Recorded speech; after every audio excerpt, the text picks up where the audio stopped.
Wapi salamu za jamii zote za Kenya ambazo zimekusanyika hapa? Mko poa? Moriega Yemune Atamige. Mimi naitwa Waruguru. Kule kwetu wananiita Simba wa kike, ukipenda the Queen of Laikipia. Na mimi nipeane kwanza disclaimer ya Mheshimiwa Sudi.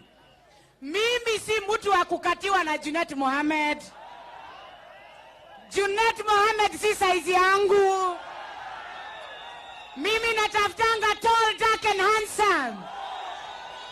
Na yule Junet hata sauti yake anaongea kama dem. Anaweza katiaje dem kama mimi? Ule jamaa amenikatia kisiasa anaitwa William Ruto. Jamaa tall, dark and handsome. Anajua kubonga. Ako sawa, yuko sawa. Hebu niwape kipindi.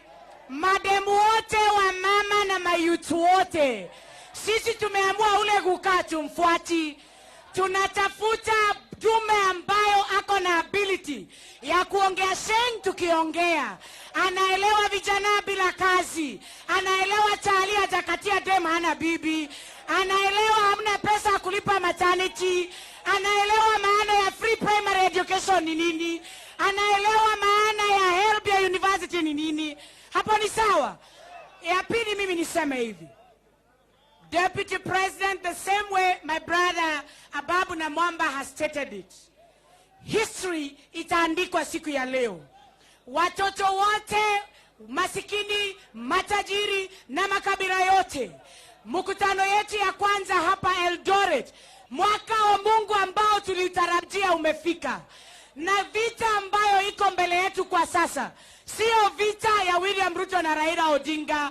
Ni vita ya Wakenya ambao wanajua kwenye wanaenda, kwenye wametoka, na wale matajiri wachache ambao they are drunkard and they are power hungry and they do not want to give up power.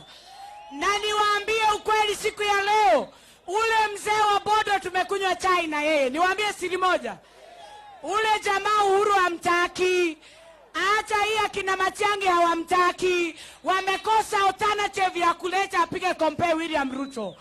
Na sisi tunataka kumwambia Raila Odinga, ukitaka kuheshimika katika hii taifa la Kenya, we want you to go on retirement with President Uhuru Muigai Kenyatta. Akwende asikwende? Adie karatike godie? Aende asiende? Sasa mimi niulize, watoto ambao hawaelewi maneno ambayo unaeleza katika hii Kenya tuko, hawawezi wakakuelewa baada ya 77 years. We need fresh breath in the Republic of Kenya. And the generation ya hawa vijana tuko na wao, our savior, our liberator, our guarantor is Hasura number 1, William Samoei Arap Ruto. Hapa ni sawa?